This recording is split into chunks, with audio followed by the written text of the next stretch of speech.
Have you dreamed about this man comforting or befriending you over the past 5 years? Including Los Angeles, Berlin, Sao Paulo, Tehran, Beijing, Rome, Barcelona, Stockholm, Paris, New Delhi, and Moscow. The remarkably similar sketched images were published and a global phenomenon was discovered. A lot of people still say they recognize his face. जरा इस चेहरे को थोड़ा ध्यान से देखिएगा। क्या आपने कभी इस चेहरे को अपने सपने में देखा है? अगर हाँ, तो आज इस वीडियो को देखकर आप ज़रूर चौंक जाएंगे, और अगर नहीं तो वीडियो के एंड में आपके लिए एक छोटा सा सरप्राइज ज़रूर मिलेगा। स्क्रीन पर अभी आप जिसका चेहरा देख रहे हो वो कौन है, कहाँ से है, ये तो आज तक किसी को पता नहीं चला। लेकिन हाँ, आखिर लोगों में इस व्यक्ति का इतना खौफ क्यों है, ये मैं आपको ज़रूर बताऊंगा। तो नमस्कार, मैं हूँ प्रशांत और आप देख रहे हो द इल्यूजन इंडिया शो।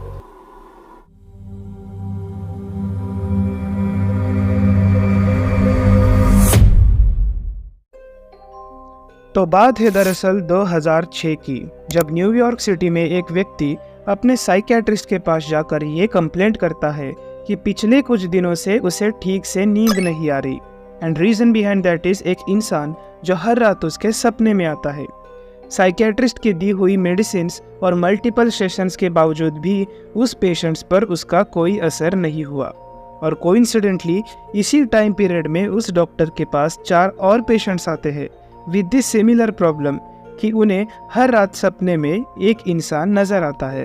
अब उस डॉक्टर ने एक स्केच आर्टिस्ट को बुलवाया और उन्हीं में से एक पेशेंट से उस व्यक्ति का स्केच बनवाया जो उसके सपने में आता था।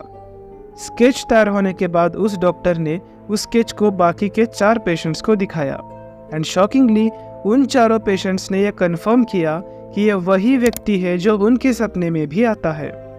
अब हालात कुछ इस तरह हुई थी कि उस साइकियाट्रिस्ट को इस केस को सॉल्व करने के लिए एक और साइकियाट्रिस्ट की ज़रूरत पड़ रही थी, तो उसने इस केस को अपने एक सीनियर साइकियाट्रिस्ट के साथ डिस्कस करने के बारे में सोचा। लेकिन इससे केस और ज़्यादा कॉम्प्लिकेटेड और पेचीदा हो गया, क्योंकि सरप्राइजिंगली उस सीनियर साइकियाट्रिस्ट के पास भी कुछ ऐसे पेशेंट्स आते थे जिनको यही सेम व्यक्ति उनके सपने में दिखाई देता था। और अगर आप ये सुन के चौंक गए हैं तो रुकिए, असली खबर तो अभी बाकी है, क्योंकि 2009 तक लगभग 9000 लोगों ने इस व्यक्ति को अपने सपने में देखने का दावा किया है। और ये लोग सिर्फ न्यूयॉर्क सिटी के नहीं थे, बल्कि पूरे दुनिया के थे, including our new Delhi. Screen पर आप उन सिटीज़ के लिस्ट भी देख सकते हो जहां से लोगों ने इस व्यक्ति को अपने सपने में देखने का दावा किया है।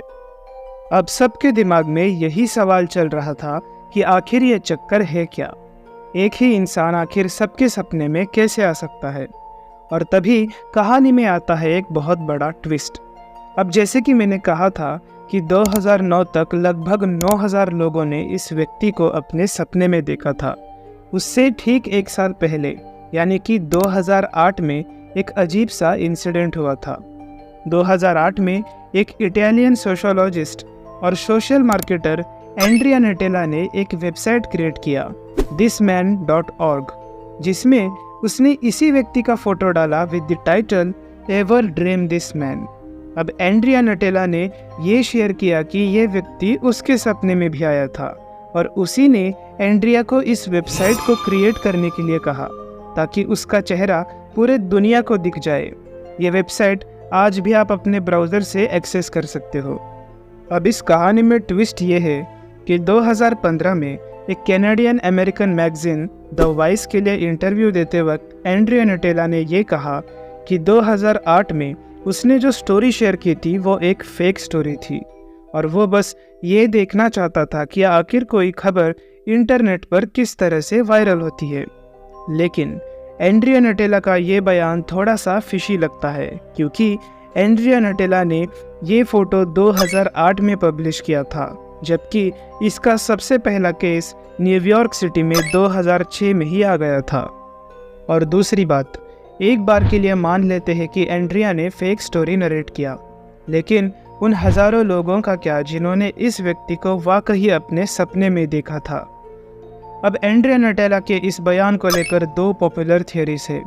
पहला, एंड्रिया नटेला को जब 2006 में होने वाले इन इंसिडेंट्स के बारे में पता चला तो एज अ मार्केटर उसे एक बहुत बड़ा अपॉर्चुनिटी दिखा अपने वेबसाइट के ट्रैफिक को बढ़ाने के लिए, क्योंकि उसके वेबसाइट thisman.org में एड्स तो दिखते ही है।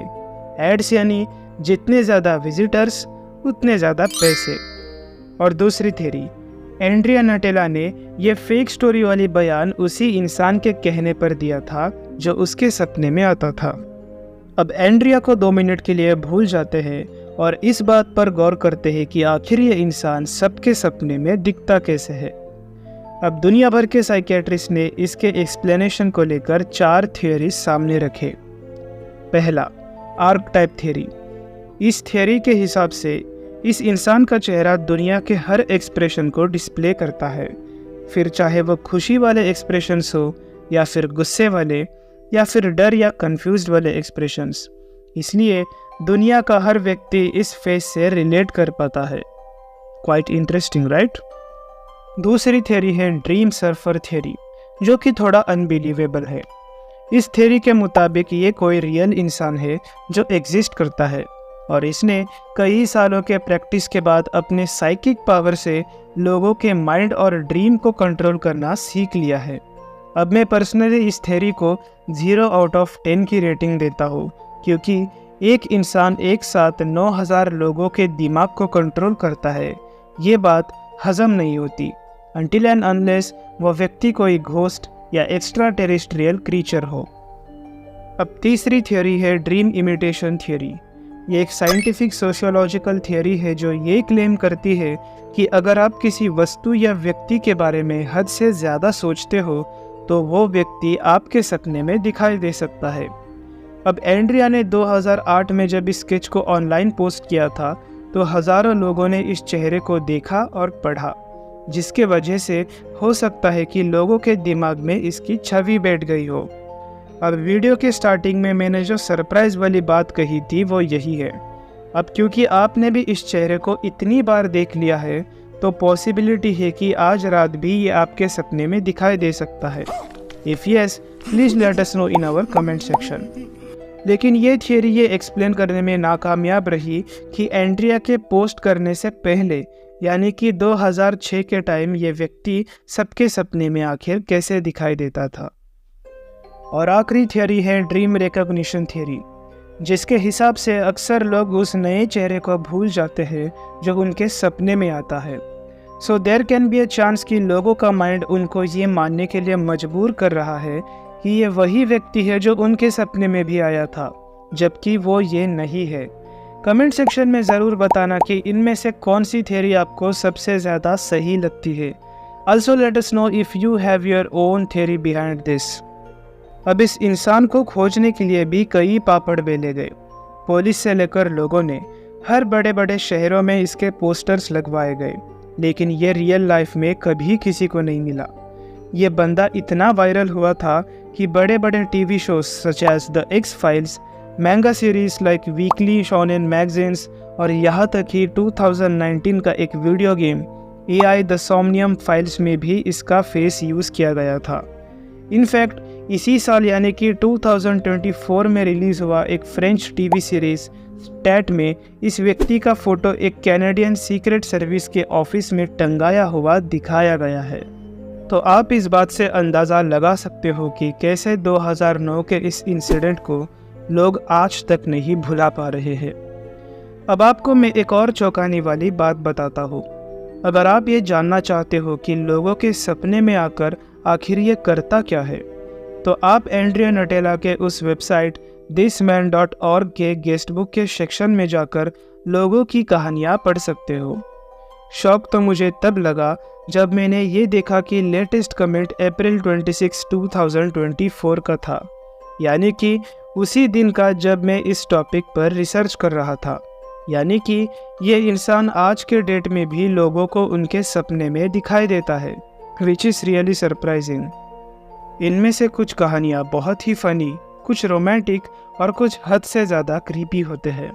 कमेंट सेक्शन में ज़रूर बताना कि इस टॉपिक पर आपकी क्या राय है, और साथ ही में ये भी बताना कि हमारे वीडियो की अगली टॉपिक क्या होनी चाहिए। अगर आपने अभी तक हमारे चैनल इल्यूजन इंडिया को सब्सक्राइब नहीं किया है तो प्लीज़ कर दीजिएगा।